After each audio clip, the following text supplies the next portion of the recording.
Blessed art thou among women, and blessed is the fruit of thy womb, Jesus. Holy Mary, Mother of God, pray for us sinners now and at the hour of death. Amen. Behold the handmaid of the Lord. Be it done to me according to your word. Hail Mary, full of grace, the Lord is with thee. Blessed art thou among women, and blessed is the fruit of thy womb, Jesus. Holy Mary, Mother of God, pray for us sinners now and at the hour of death. Amen. And the Word was made flesh, and dwelt amongst us. Hail Mary, full of grace, the Lord is with thee. Blessed art thou among women, and blessed is the fruit of thy womb, Jesus. Holy Mary, Mother of God, pray for us sinners now and at the hour of death. Amen. Pray for us, O Holy Mother of God, that we may be made worthy of the promises of Christ. Pour forth, we beseech you, O Lord, your grace into our hearts, that we, to whom the incarnation of Christ, your Son, was made known by the message of an angel, may by his passion and cross be brought to the glory of his resurrection, through the same Christ our Lord. Amen. The storm also strengthened the southwest monsoon that brought heavy rains to Metro Manila and other parts of Luzon. So far, as of this morning's reporting, we don't have any casualties yet. None had been officially reported to us, but we received report of initial information of 3 to 4 injured persons in Cagayan. And we received information about a vehicular accident involving a bus in Nagilian, Isabela, where 2 possible fatalities were reported. But this is still being investigated and validated by our counterparts in the local government unit to determine whether this is indeed connected to the storm or not. Around 1,000 people were evacuated in the Ilocos region, Cagayan Valley, and in the Cordilleras. No word yet if they have returned home. Some 600 others who sought refuge in their relatives' homes also received government assistance. Let's now head to Cagayan province, one of the hardest hit areas. Live from Tuguegarao City is our correspondent, Stanley Gahete. Stanley, what is the situation like there?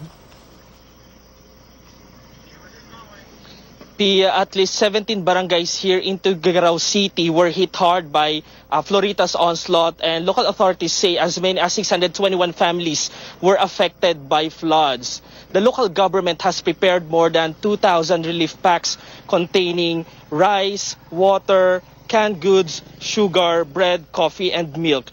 But the city's social welfare office has yet to finalize the total number of residents who will receive aid, with more barangays still submitting their reports on affected communities. Barangay Carita Norte has yet to conduct a visual survey due to heavy rains. Perennial na yan na problem namin yan. Parang flash flood na, o rush flood na. So nag-akyatan na ako ng mga gamit. Meron pang mga additional barangays na nagbibigay ni report. They live in a low-lying areas. Florita left considerable damage to about 19 hectares of cornfields and 13 hectares of rice fields. These are primary commodities in Cagayan province, along with tobacco and peanuts. The city agriculture's office says about 40 farmers were affected. Tuguegarao City Mayor Myla Rosario Tinques says they're still assessing the situation to see if there's a need to declare a state of calamity. We are hoping na dahil bababa na yung water at wala naman ng ulan, baka magkaroon pa ng recovery sa mga crops na yan. I think this is a first na ganun kabilis, no? Because ang tinitingnan namin dito yung mga naggawa na ng mga malalaking village, yung mga bagong tinatayo na mga homes and villages. So, yung drainage medyo hindi ata masyadong naayos at kulang-kulang pa po. City disaster officials are reporting no deaths from Florita, but they say a woman was injured when a tree fell into her house. Relief operations are still ongoing. And that's the latest. Back to you, Pia. Stanley Gahete there reporting from Cagayan. With Florita now heading to China, local governments of areas affected by flash floods are now rushing their cleanup, especially in public schools where in-person classes have resumed for the first time since the pandemic began. Our senior correspondent David Santos reports. Just before heading home, residents of San Mateo in Rizal are given food packs. They are among 123 families forced to flee to safer grounds following Tuesday's torrential rains. More than 700 inmates from the San Mateo jail, which lies near the river, also had to be evacuated. In the adjacent Montalban town, Mayor Ronnie Evangelista inspecting communities near the river. In Marikina, workers pumping water to wash away mud after the swollen river also caused flooding in the riverbanks. The local government also rushing the cleanup of its 2 public schools, where over 90 families stayed overnight. Officials want to ensure the schools are ready so that in-person classes can resume by Thursday. At yun yung pakiusap natin doon sa mga evacuees na gumamit ng ating mga schools na tumulong para pag-alis nila ay malinis yung mga classrooms dahil tayo nga ay nagbukas na ng mga eskwelahan para sa ating mga estudyante. Ready na ulit namin itong eskwelahan. Ito nga po yung flushing ng ating Bureau of Fire ng Marikina para linisin po yung nagamit na rooms and yung ating grounds for safety po ng ating mga bata. The San Mateo Marikina River crested by 8 p.m. Tuesday.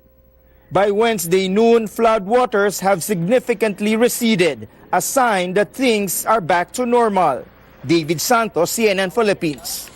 Educational cash assistance will be more accessible to indigent students in the coming weeks. On Wednesday, the Interior and Social Welfare Departments teamed up to bring the cash aid down to local governments.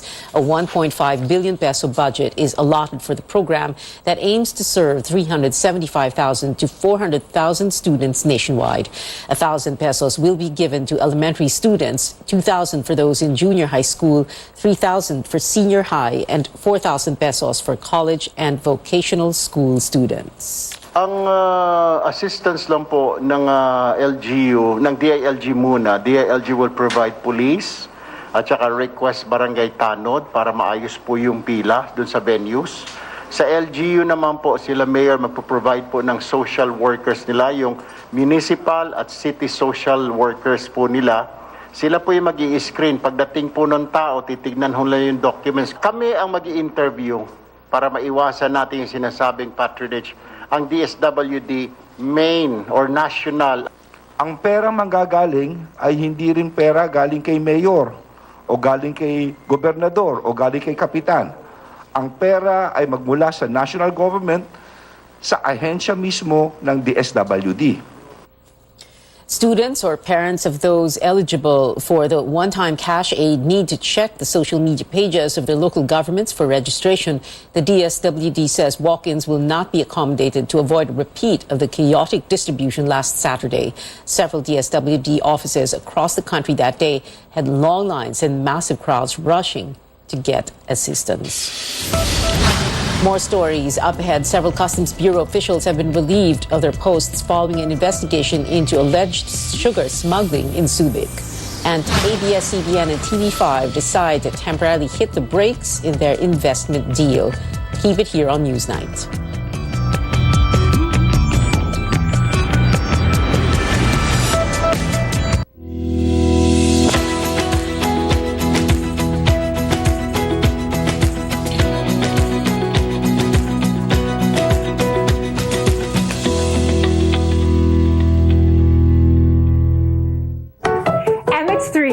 Tested and proven na low in sodium, fat-free, at cholesterol-free.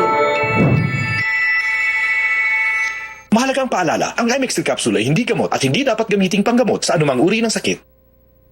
BM Extraordinary with MX3.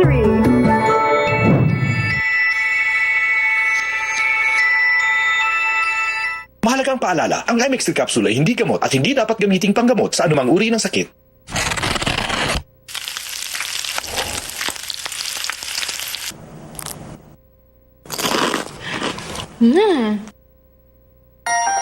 Pogino! Dahil yan sa vet-approved Nutri-Chunks Coat Shine. With active boost and prebiotics na pampalisto. Made with real salmon goodness and omega-3 and 6 for healthy skin and shiny coat. Kita naman, di ba? Listo, ganado sa Nutri-Chunks Coat Shine.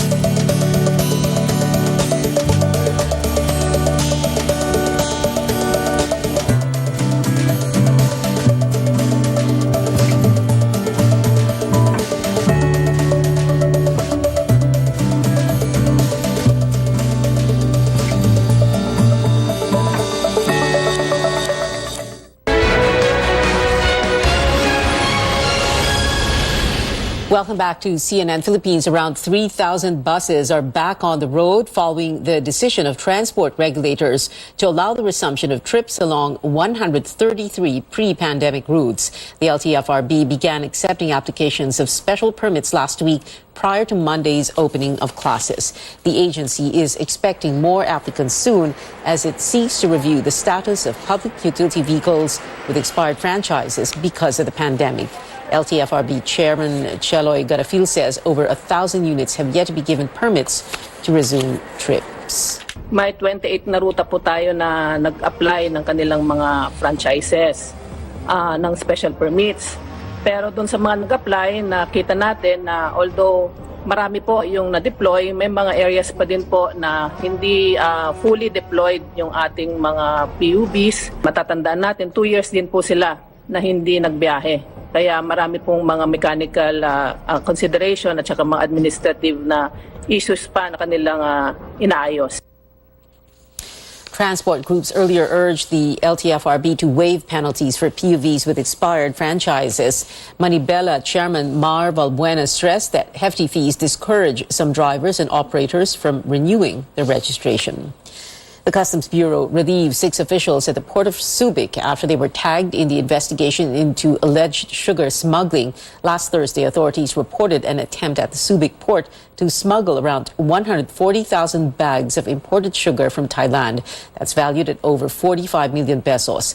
The BOC says the 6 officials have been temporarily transferred to the Office of the Commissioner pending the results of the inquiry. Authorities also seized more than 466,000 sacks of sugar from 3 warehouses in Cagayan de Oro after reports of widespread hoarding. Warehouses are owned by Crystal Sugar Milling.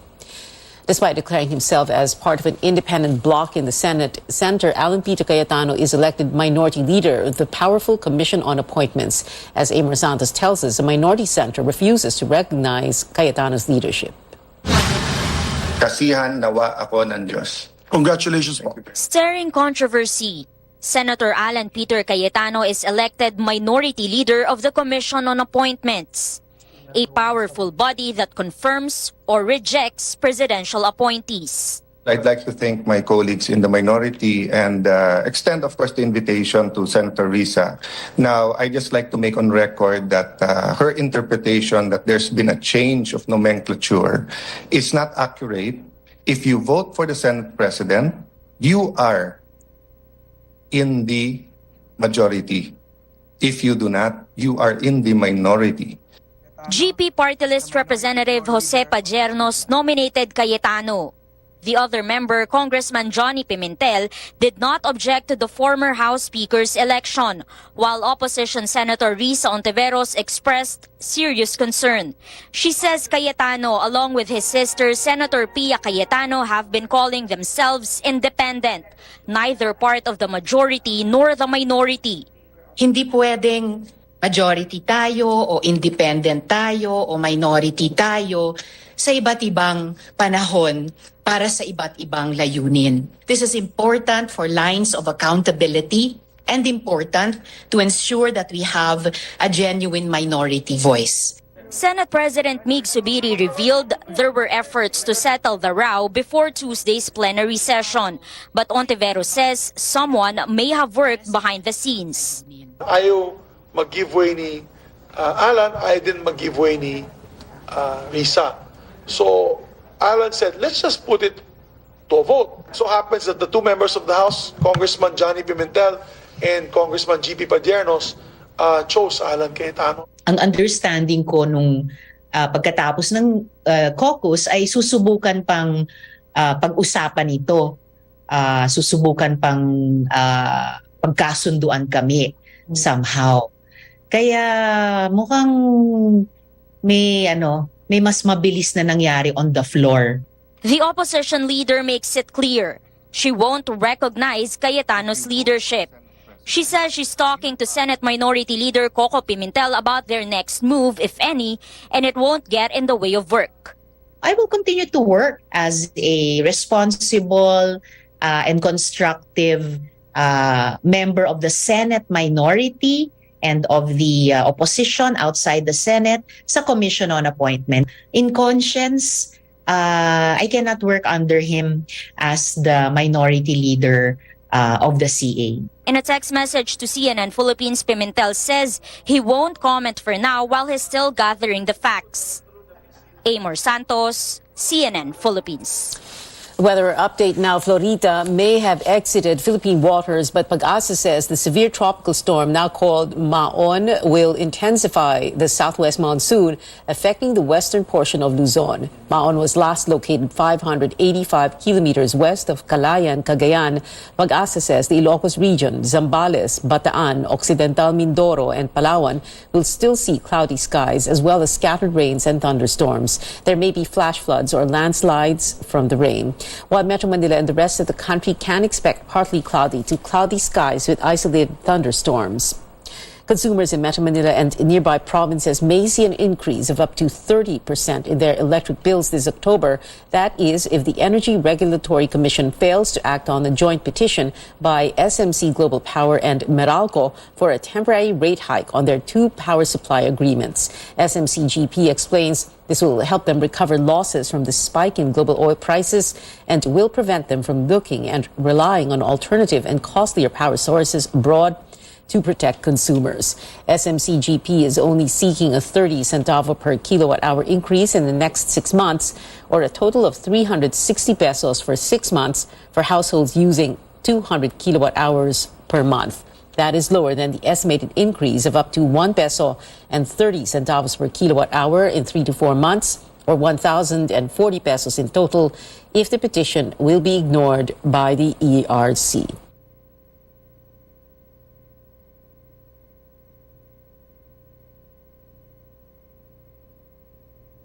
A headless body was found after the explosion on a boat that supposedly carried Benito and Wilma Tiamzon, consultants of the Communist Party of the Philippines National Democratic Front. The armed forces confirming that a female body without a head and torso was found floating in the waters near the shoreline of Tarangnan in Samar province yesterday. That town is almost 17 kilometers away from Catbalogan City, where military forces had an encounter with members of the New People's Army who were on a boat. Joint Task Force Storm Commander Major General Edgardo de Leon earlier said they still cannot confirm whether the Tiamzon couple was among those on board. Police investigators gathered laboratory samples to determine the identity of the body, which was buried by the local government of Tarangnan. CNN Philippines has reached out to the CPP NDF.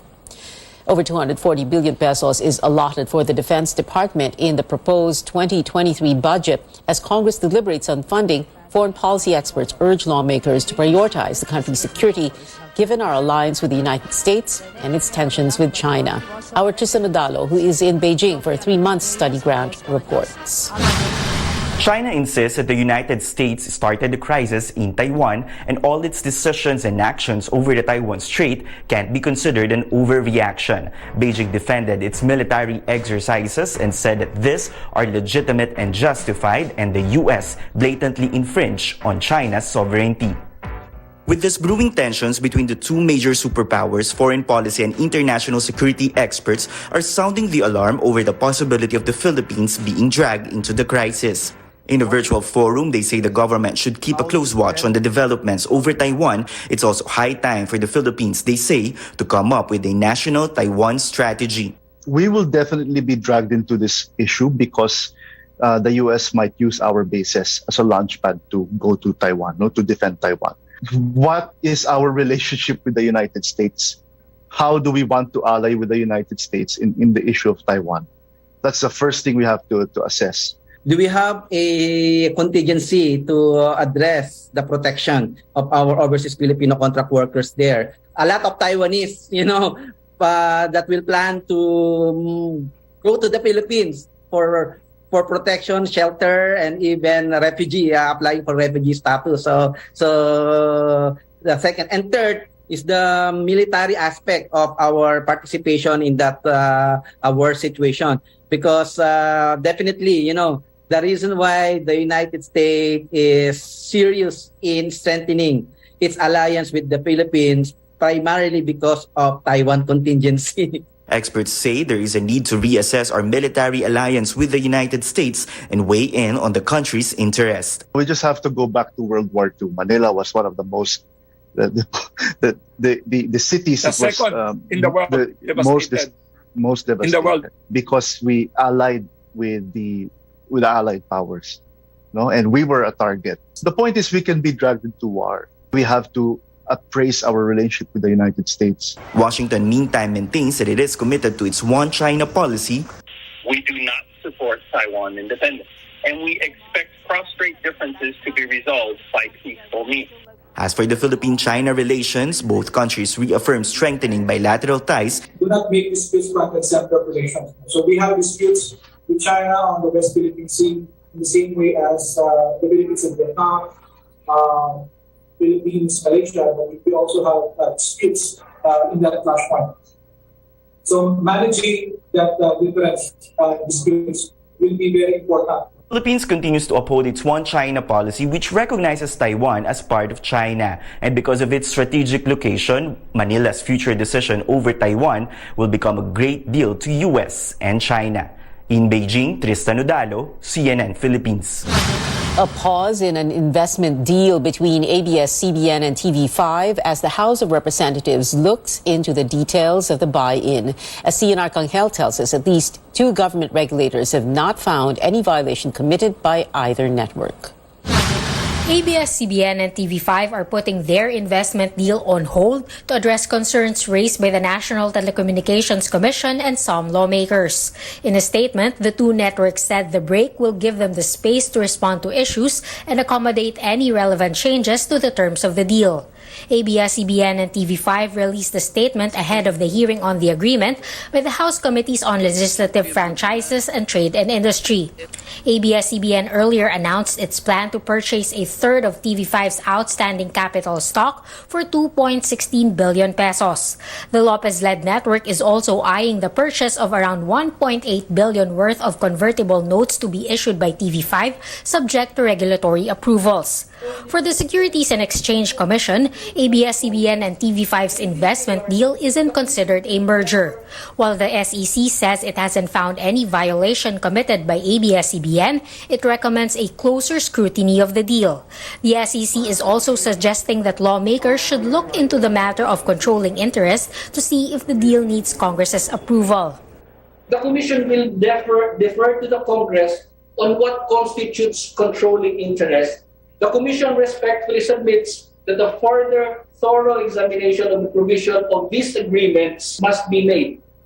Until then, the Commission cannot make, as yet, any final determination on whether any violation was made by ABS-CBN. The Philippine Competition Commission says ABS-CBN and TV5 are not required to inform the agency of the deal since its value is below the 50 billion peso threshold, which will compel the PCC to conduct a review.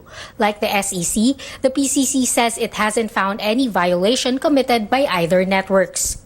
We cannot at this point categorically state that there's any violation. It will have to be after we conduct an economic analysis. The NTC, however, says it cannot clear the investment deal just yet since ABS-CBN has a pending case before the Commission. It adds TV5 needs to submit clearances from relevant government agencies before giving the green light to the agreement. Kung ito po ay itutuloy ng TV5, ang kanila pong transaction with ABS-CBN, then we would ask for the said clearances to be submitted to the NTC. The NTC says it will look into other supposed violations raised by certain lawmakers against ABS-CBN and see if these would have an impact on the investment agreement. CNR Kanghel, CNN Philippines.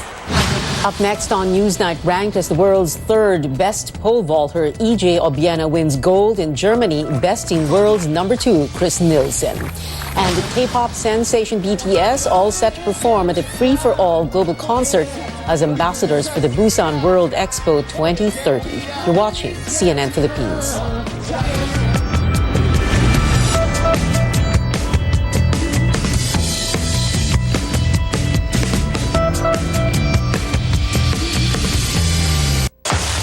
be dangerous out there.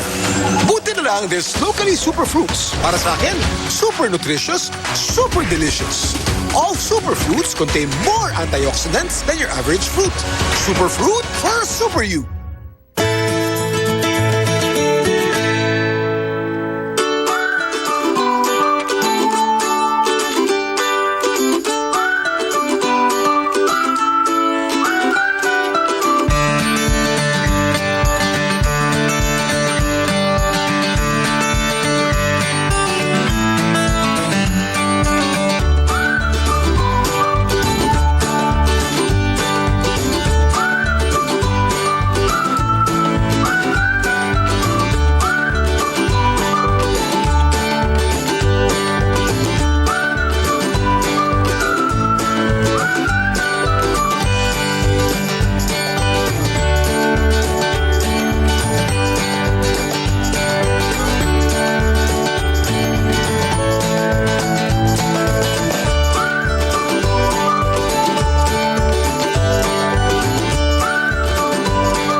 Welcome back. The severe drought in the U.S. state of Texas uncovered a little piece of history. Take a look at these dinosaur tracks from about 113 million years ago in a dried-out river at Dinosaur Valley State Park. A park official says these likely came from an Acrocanthosaurus, which weighed 7 tons and was 15 feet tall. Sports updates now. NBA superstar Kevin Durant is sticking with the Nets to, quote, bring a championship to Brooklyn.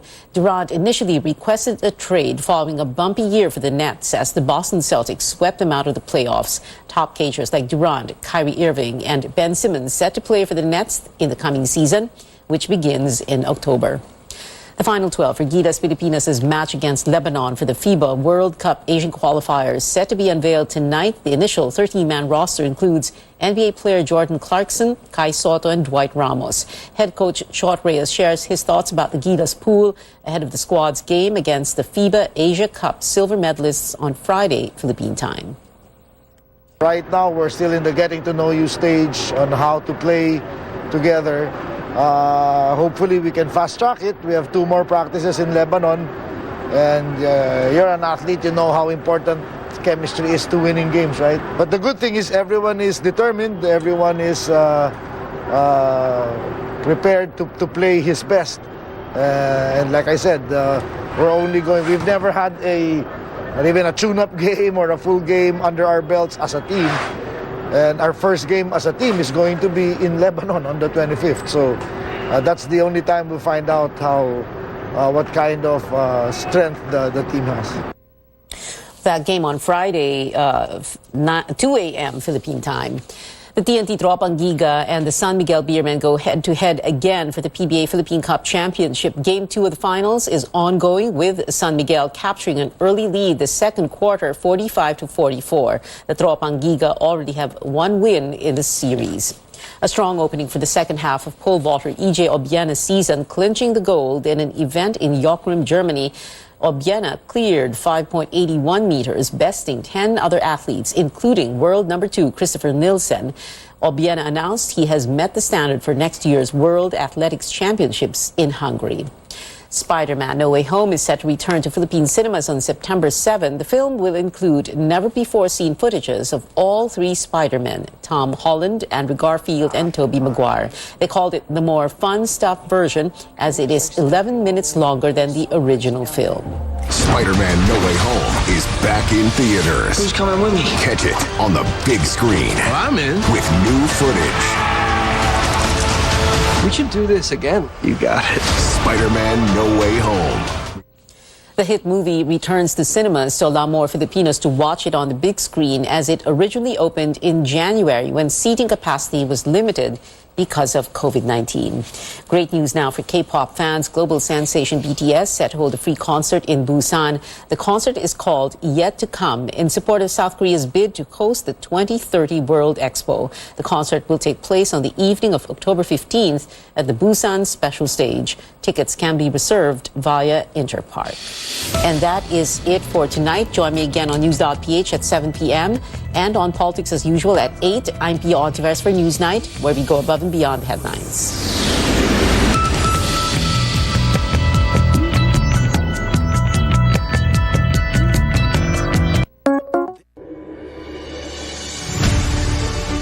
Kini ang simbianan sa RPN, Radio Philippines Network, DXKS. DXKS 1080. Ang inyong Radio Ronda. 5,000 watts. Nagsimbiya sa ikatulong andana sa UFCO Lim Building, Borromeo Street, Dakbayan sa Surigao. RPN, Radio Philippines Network, DXKS 1080. Ang inyong Radio Ronda.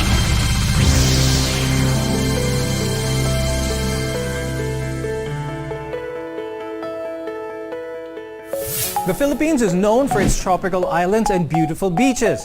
But with our humid climate comes a host of insects roaming around that we need to safeguard ourselves from. While they're usually not harmful, they can be annoying and still carry a few risks. On the program today, we'll talk about the most common insect bites, how to prevent them, and what to do if you get one. I'm Dr. Freddy Gomez, and welcome to MedTalk Health Talk on CNN Philippines.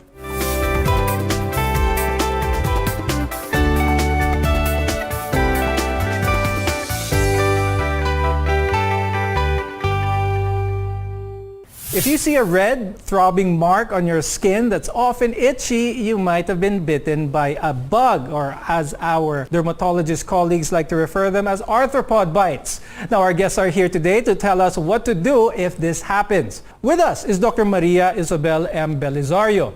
She's a board-certified dermatologist from the Belisario Skin Clinic. We're also joined by Dr. Charles Edward Florendo. He's a family medicine specialist and the chief of clinics of the Mary Child's Hospital. Thank you both for joining us on the show. Let's talk about some of the more common insects that are prevalent here in the Philippines and that you see na madalas makagat ang mga Pilipino. Well, number one, ang pinakamadalas nating nakukuha dito, lamok. Lamok talaga. Kahit saan sa Pilipinas, ang daming lamok. Iba-ibang klaseng lamok. May mga lamok na sa umaga, may sa gabi. Pero nakita rin ako ng kagat ng ipis occasionally. And then maraming langgam. Pero marami sa mga kinakagat ng langgam di na pumupunta sa ospital kasi di naman gano'n ka-serious. Yes, that's right. All of these bugs have their own varying effects on our body. And they usually aren't harmful, but it's also good that we know what to do whenever one bites us and not to take it too lightly. Doc Maris, when it comes to cockroach bites, let's say, when someone's bitten by a cockroach and they see an inflammation, is this something they see a raised bump? It's red. Is this automatically something that people should bring to a doctor? Well, definitely. One thing that we have to know about being bitten by cockroaches is they usually go to areas where they smell residual food. So common areas that are affected are usually the eyelids, the hands, and the mouth. And these can happen with mild symptoms such as simple as a red bump and can lead to local swelling. However, you always have to watch out for anaphylactic reactions. And in case that the patient experiences difficulty of breathing already, then that's the only time that the patient can immediately want emergency intervention. But if it is just a local red bump as of present time, then the patient can use as simple as an oral antihistamine or a topical moisturizer to help calm down this bump. Now, Doc Maris, you bring up a good point. A lot of our viewers may be bitten by a mosquito, by a cockroach, or whatever insect, and they just wait. They just wait for it to go away, and most of the time, it usually does. What's a good time frame for that bite to still show on someone's skin, namumula, namamaga, bago nila dalhin sa doktor? Actually, it depends. Each person is always different because we all have different skin types. Some patients would experience bites for like 1 to 2 days. However, some bites can remain up to a week or more. But a good marker for when to bring to the doctor is if this itch very persistent, because definitely we have to be wary or careful about the possibility of getting a secondary bacterial infection from the chronic scratching. So there is actually no strict rule as to the number of days, but most likely a better gauge could be the length of time that the patient cannot tolerate the itch, or baka hindi na siya makatulog o sugat-sugat na yung balat. Now, Charles, let's talk about what Maris mentioned earlier, that certain bites may cause what's called an anaphylactic reaction. What is this, and how can our viewers spot this, thinking that this is about to occur? Well, sa mga ibang mga insects, particularly mga bees, no? So if you have wasp, kapag kinagat sila, may mga venomous substances yan na pwedeng kumalat sa katawan ng tao. So usually, lumalaki yung pagkapula, hindi lang siya nasa area niyan, lumalaki, tapos yung person can experience difficulty of breathing at saka namumula yung buong katawan. Yan yung maluba. Pag nagkaroon na yan, mga difficulty of breathing and all, very dangerous na yan. So we have to give them strong medication in the hospital to reverse it immediately. Maris, let's talk about lice or kuto, especially sa mga bata. Are there telltale signs na isang bata or even an adult has infection of lice? Yes, definitely, you're correct. Predominantly, pediatric age group is one of the most common patients to experience this between 3 to 12 years old. However, aside from the presence of the nits or yung mga lisa, the eggs of these kuto, you can also notice that bites usually appear on the back of the ears and on the area of the nape. Kasi yung mga kuto, mahilig sila sa madidilim na areas of our scalp. So they prefer back of the ears, back of the neck. And also, aside from that, patients can experience fever and lymphadenopathies on these areas. May mga kulani na sa likod ng tenga. They can also experience irritability dahil sobra yung pangangate nila. So these are the telltale signs sometimes that, your child might have a problem with lice. Yes, okay. So it's important for parents to know those telltale signs para mapagamot nyo na kaagad yung anak ninyo. Now, Charles, earlier you talked about anaphylaxis as a emergency situation. Now, not so much an emergency situation, but a reason for people to go to the emergency room is when an insect such as a cockroach or any other, even an ant, gets inside someone's ear. What are some of the tips with regards to insects that try to seek refuge in a person's ear? How should they handle this? Should they try to remove that insect immediately, or should they go to the emergency room because of certain procedures that should be done?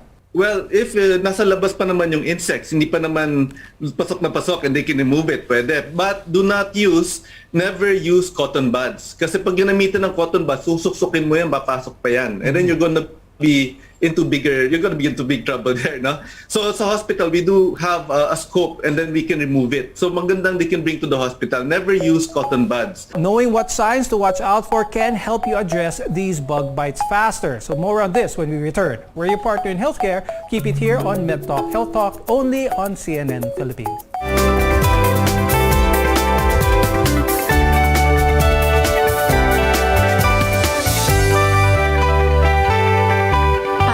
Sa ulo ug hilanat, unsa nga tambal dapat? Han, para nako kanang isog. Langga, para nako kanang luwas magpaayo. Di na kinahanglan mamili. Mag-Biogesic. Parehas ka maayo sa isog pero luwas tumaron. Kana ang alagang Biogesic. Uy! Pwede man di parehas. Maayo! Ingat! Unilab yan. Paracetamol is the generic name of Biogesic. If symptoms persist, consult your doctor. Protektahi ang imong mga mata batok sa delikado ug makadaot nga ultraviolet nga silaw sa adlaw ug uban pa. Pinaagi sa pagsulob og eksakto nga prescription sa antiyohos o antipara. Likay ang mga simptomas sama sa hanap nga pananaw sa layo o duol nga basahon, sakit sa ulo ug uban pa nga makaapekto sa atong kahimsog nga ang hinungdan depekto sa atong mga mata. Alang sa kumpleto nga primary eye care, contact lenses, fashion eyewear, computer eyeglasses, sunglasses, accessories ug uban pa, adto kita sa AG Buñuel Optical Clinic. Ang AG Buñuel Optical Clinic nagpahinumdum kanato nga ang kahimsog sa atong mga mata usa ka prioridad nga angay ipa-check up kausa matag tuig aron pagsiguro nga luwas kita sa piligrong mga sakit. Pinaagi sa lisensyado o qualified optometrists nga maoy mo prescribe sa eksaktong kagamitan o kung primary eye care ang paghisgutan. Duaw lang silang buhatan sa 3636 sa Nicolas Street, Surigao City ug adunay ilang extension office sa Aurelianida Street, Cantilan, Surigao del Sur. Ayaw kalimti higala, AG Buñuel Optical Clinic. Ang AG Buniel Optical Clinic. Doon na branch dito sa lungsod sa Dapa sa may Lupis Haina Street, Poblasyon Dapa, Surigao del Norte. An AG Buniel Optical Clinic dinhi sa syudad ng Surigao. No transfer na sa bagong location sa Nicolas Street Ragyahapon, tapad sa Garcia Hotel at bang sa Unicity. Aniya na ang food supplement nga kumpleto, sakto o aprobado. Ang Calabo Plus Herbal Capsule. Calabo Plus Herbal Capsule. Maayo alang sa pag-maintain sa imong maayong panglawas, kahimsog o kapiskay sa mga pamati. Calabo Plus Herbal Capsule. Mupakusog sa enerhiya o stamina. Mupalikon sa imong immune system. Calabo Plus Herbal Capsule. Andam sa pagpakingbatok sa mga nagkadaiyang balatian. Musulay pa baka sa uban? Diri na kita sa kasaligan. Calabo Plus Herbal Capsule. Calabo Plus Herbal Capsule. A quality product of Jesser Marketing. Mapalit na karon sa mga butika.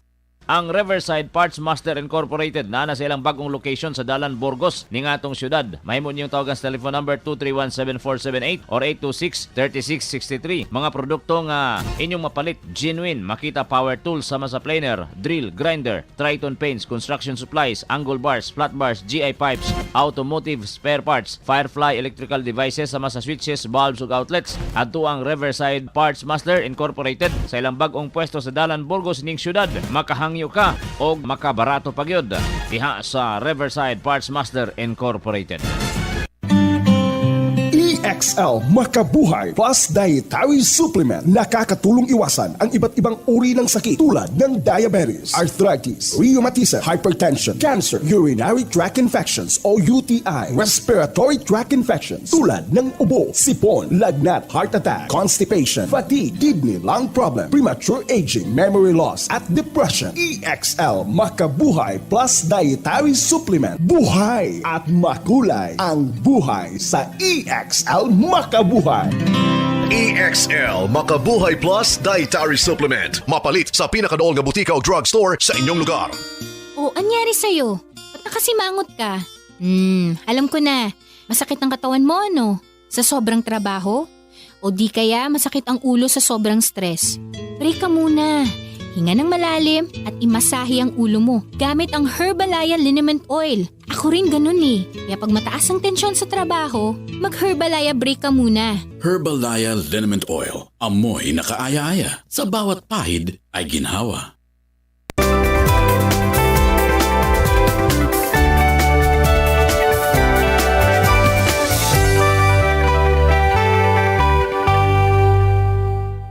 I'm Dr. Freddy Gomez and welcome back to MedTalk Health Talk on CNN Philippines. A lot of people, when they have a bite, they just scratch it, they leave it alone. But a common symptom of insect bites is that itch. Let's explain why this happens and what could happen kapag kinamot lang siya ng kinamot. So definitely the symptoms of an insect-related bite is pruritus, you're correct. And this can also lead sometimes to hives or nagpapantal na siya. And this is actually the skin's reaction to the toxins or the venom that was introduced to your skin. A secondary problem can occur from chronic scratching, and that is secondary bacterial infections. Nagkakaroon na ng langhib ang mga sugat. And you know, the skin is very, very smart. The longer you scratch it, the thicker it becomes, and the bigger the problem because it starts becoming itchy again. So it is very important to recognize if you are already unable to sleep at night or having so many secondary bacterial infections already. Please seek medical consultation. Now, Doc Charles, let's talk about mosquitoes again because as you said earlier, it is the most common no matter where you are in the Philippines. And some of the more common diseases that we can get from mosquitoes is that of dengue, malaria, even chikungunya. Please talk about some of these and what are some of the symptoms that may reflect of these three diseases para malaman ng ating mga viewers. The number one symptom nitong tatlong ito are all fever. Ng dengue, yan yung pinaka-common. Pabalik-balik yung fever, ayaw mawala. Ang delikado sa dengue, kapag nagkaroon ng bleeding, let's say dumudugo yung ilong, nag-iiba yung kulay ng ihe, pwedeng maging dangerous na po sa dengue. So magandang maagapan natin sa ospital, babantayan natin yung dugo, and then we have to hydrate the patient. Karamihan naman sa kanila, they recover. Pero yung mga lumalala, they need specific interventions. Yung malaria naman comes from a parasite. It's a parasite na tumutubo sa katawan ng tao. And this one, yung fever nito, ganun din, bumabalik-balik siya every how many days. It's more common sa mga mountainous areas sa Philippines, particularly Mindoro, Antipolo, Palawan, and it's very deadly ang malaria. So the fever can get very bad. There is specialized medicines available in the mga areas, mga hospital na nasa area na to, at saka yung mga specialized infectious diseases areas. Chikungunya naman is similar to dengue, pero it will cause a lot of joint pains. So may mga tao na after nilang gumaling, wala ni fever, tuloy-tuloy yung mga joint pains nila. And it can happen pwedeng for years. Minsan 1 month, minsan years bago mawala yung joint pains na yan. Let's talk about personal hygiene for some reason. Does personal hygiene affect the tendency or the risk of being bitten by a mosquito? Yes, definitely. Insect bites or these flying insects are actually attracted to our sweat and body heat. So taking a bath twice a day at least is still a good preventive measure to avoid being bitten. Doc Maris, there's been some studies na ang blood type daw ng isang tao ay nakakapag-increase at decrease man lang ng mga chances of being bitten by a mosquito. Is there any truth to this? Actually, there are some studies that say that the blood type O actually attracts more bites. However, it is still very important to note that there are also other individual factors such as is the patient more white or is the patient wearing bright colors, because these are also factors that attract these insects, and is the patient wearing perfume, because that is also a factor. So not blood type alone, definitely. They recognize it actually as a form of heat on their part. And so these flying insects like perspiration or your sweat and body heat. So when it comes to itchiness, mosquito bites, what is the best treatment for this? Definitely, if you want something to do right at the onset, the patient can use oral antihistamines that they have readily at home. And topical moisturizers, actually any unscented or oatmeal-based lotions, can help calm down the skin. However, to be very honest, I would like to discourage patients from self-medicating any topical creams or ointments, as this may actually lead to more harm than good. So it is still always best to seek consultation at the onset to address the root cause of the problem and stay away from secondary untoward side effects of topical creams. Now, Maris, para sa mga viewers namin na mahilig sa mga home remedies, are there cheap home remedies that are effective on minor insect bites? Well, cold compress is very cheap. You can get it in your freezer. That can help. And like I mentioned, any moisturizing lotion can help. Basically, that's it. I would not like to suggest any other home remedies, as this may actually lead to more irritation in the skin. Now, the good news is there are steps that you can take to protect against these pesky insects. More on this when we return. Your health is our mission here on MedTalk Health Talk. You're watching CNN Philippines.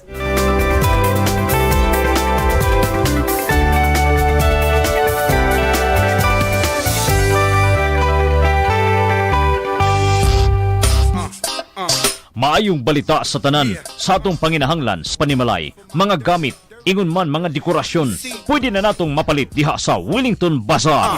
Anausab sa Wellington Bazaar ang mga bestidahon, karsunison, plain t-shirt, plastic chair, floor mat, mantel, banig, folding bed, habol, mosketero, trapal, lideret, basketball, stuffed toys ug mga dulaan sa bata. Ang Wellington Bazaar ana magalagad kanato sa Dalan Kaimo ning Dakbayan sa Surigao.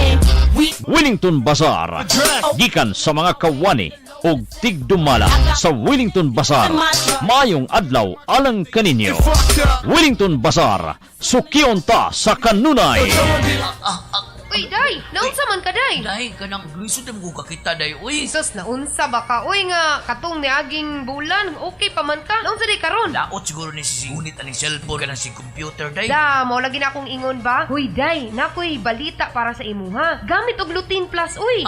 Lutein Plus? Oo, tungod ang Lutein Plus, day, duna kini 13 ka-ingredients. Hindi lang kini para sa mata, kundi sa imuhang tibuok lawas. Nga maka-assist pod sa imuhang anxiety ug depression. Ang Lutein Plus o sa ka-award-winning brand nga gikan pa sa New Zealand. The award-winning supplements from Clean Green New Zealand Omega Plus nag-support sa heart and blood system. Ang Lutein Plus ay 13 ka mga ingredients lakip ng vitamins A and C. Dili lamang kung maradyaw sa itong pananaw, nag-support sa bini sa ato intiro lawas. Ning panahon nga jari kita kuman sa COVID-19 pandemic, kinahanglan magpabilin kitang himsog inom sa Lutein Plus, Omega Plus, and Primrose Plus Soft Gel. Inintanan available sa New Family Drug, Palma Drug, sa Aquarian Pharmacy.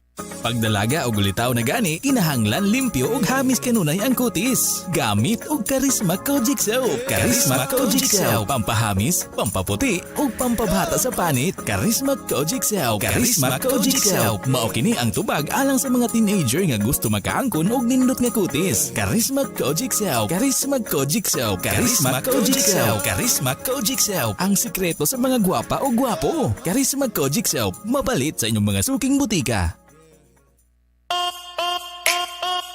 Mga Surigaonon, ana-anay maayong lugar na adtuan ang Interior Hub Home Furnishing Shop nga nahimutang sa Dalan Borromeo ning Dakbayan sa Surigao.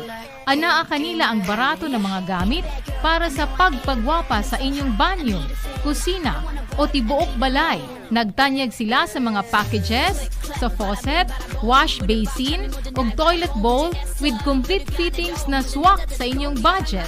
Sa Interior Hub Home Furnishing Shop, daghan kay kapilian, mga bagong mga designs o dekalidad ang mga produkto. Interior Hub Home Furnishing Shop, Borromeo Street, Surigao City.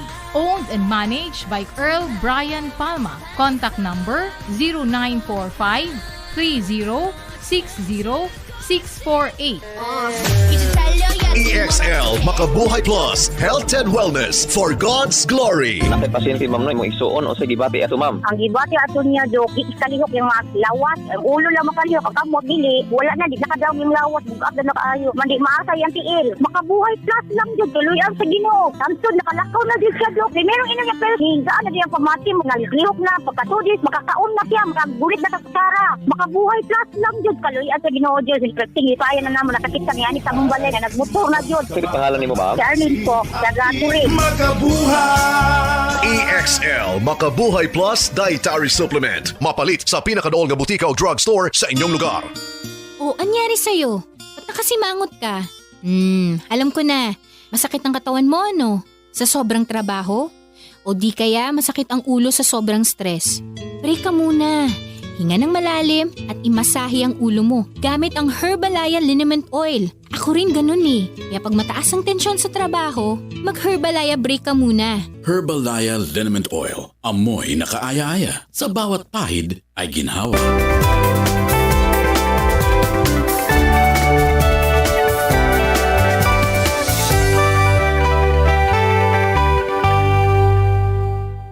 I'm Dr. Freddy Gomez and this is Med Talk Health Talk on CNN Philippines. Bug bites can be annoying, painful, and at extremely rare times, a serious condition. Now, it can't hurt to take steps in your everyday to protect against them. Doc Charles, let's talk about that. How can people protect themselves every day? Could you give us some tips? What are some changes that we can make in our own lifestyle as well as our household to prevent these insects from getting us? Yes, first of all, alam mo, yung good cleanliness is really a good, is the very first foundation talaga. So for instance, after you eat, you have to wash your dishes well. Tapos yung mga leftover kailangan naka-seal. Kasi sometimes pag naka-open, this attracts a lot of insects, particularly mga ipis. For mosquitoes, make sure na yung mga windows nyo naka-screen, nakasara. And then I also recommend, make sure wala kayong mga waterways na open sa area nyo. Let's say merong sa garage ninyo, sa street ninyo, may konting naka-water dyan. You have to clean it, remove that water kasi yan yung mga binabahayan ng mga lamok. If you would like to use yung mga insect repellents, you could use them. Maraming mga stuff that you can use to repel them. But I would like to be cautious na kasi marami sa mga, let's say, mga katol, maraming makakatol that are coming in that have harmful ingredients. Some people have used citronella oils. They have 50-50. Some people say na talagang effective siya. Some people say parang wala effect. You may want to try them out also. Doc Maris, when it comes to insect repellents, there are many on the market. What is the best option here when it comes to trying to repel insects in a topical form? Definitely for mosquito repellents, DEET still remains to be the most effective and they come in concentrations between 10 to 30%. The varying percentage actually also takes care of how long you are protected. So for DEET, that is 10%, you're protected for about 2 hours. If you use DEET, that is 30%, you are protected for about 5 hours. So it's also very important to take note maybe how long you will be outdoors in order to choose which one is a good option for you. But a word of caution for patients less than 2 months old, as using mosquito repellents are not recommended for them. So using protective clothing is the best option for those who are very, very young. Now, Doc Maris, you mentioned na bawal ito sa 2 months old and younger. So